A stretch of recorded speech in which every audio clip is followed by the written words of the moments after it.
Cheers, everyone. We have a vaccine, like, yes, I see a light at the end of the tunnel.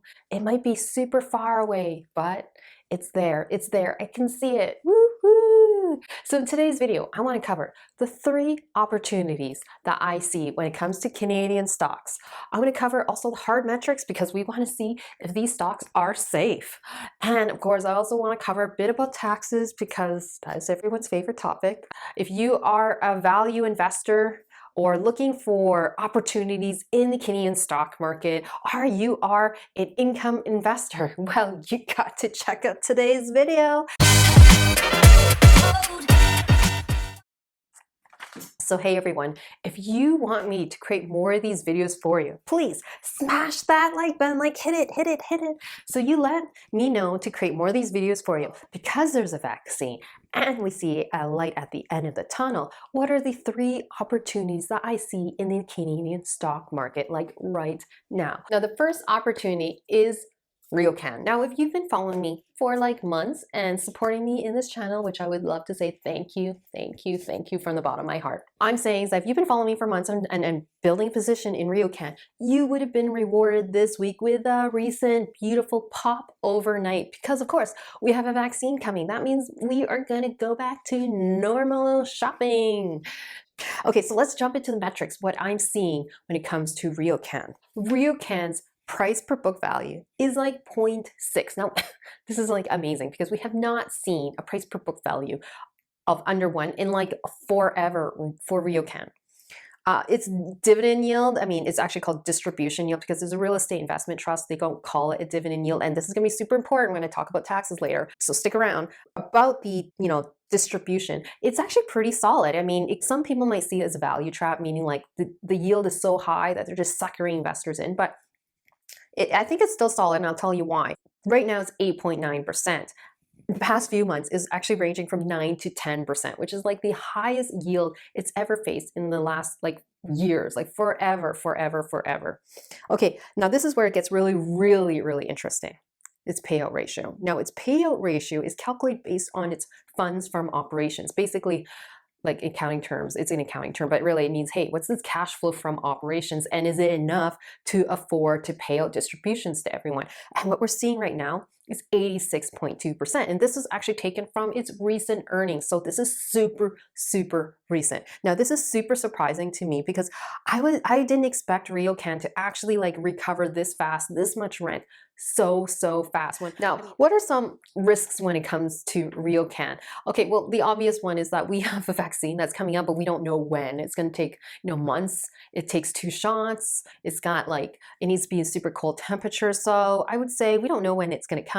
But I mean, RioCan does have a lot of liquidity. I think they have 800 million just sitting in the bank account.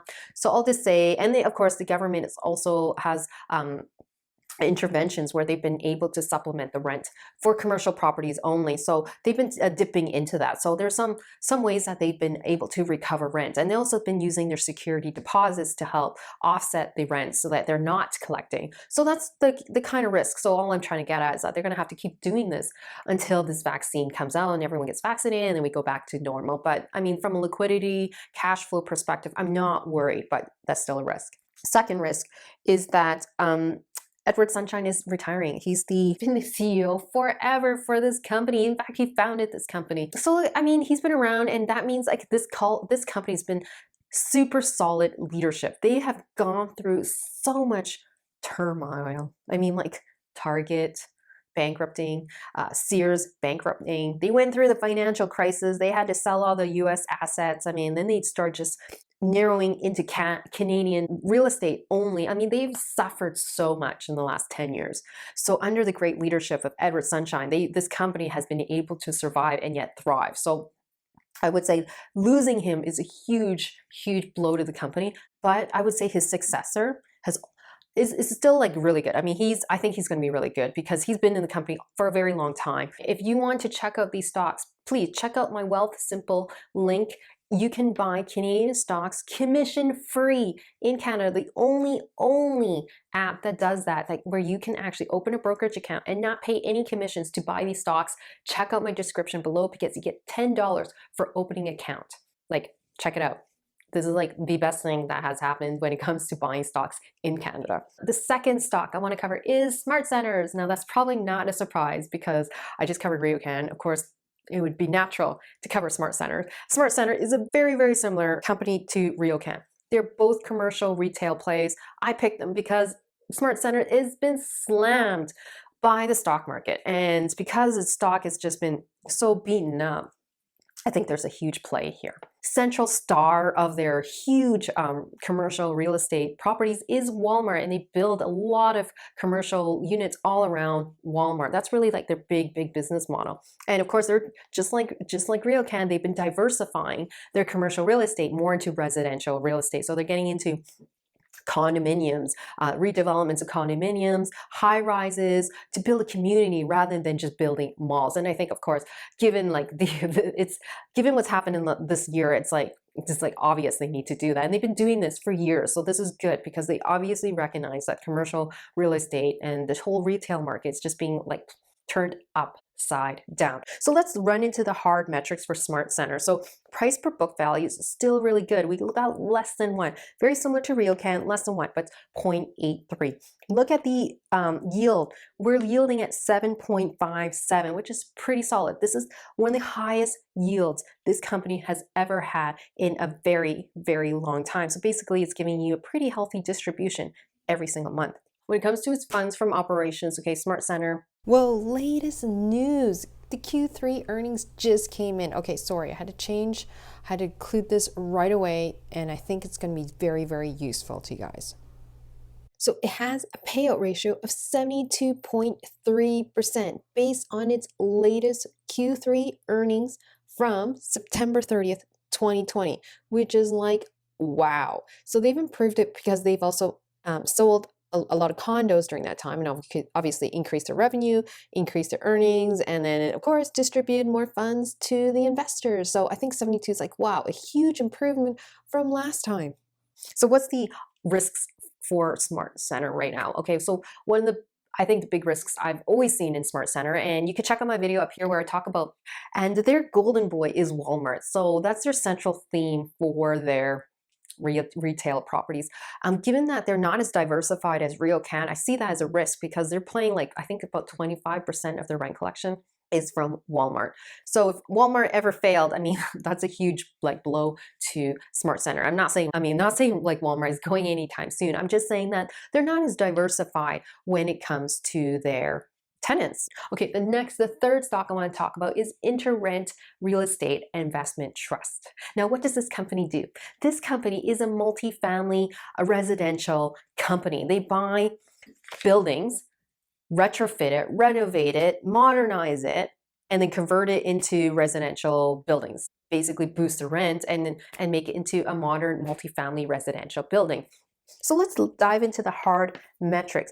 So when I look at its price per book value, we're looking at 0.92. So what does this mean? This means in like years, like any other, like the two other REITs I was talking about, they have not been trading under 1 for a long time. I can't even find when. Maybe I'm just forgetting. But I mean, 0.92 means the real estate value in this company is worth more than what the stock market is valuing this company at.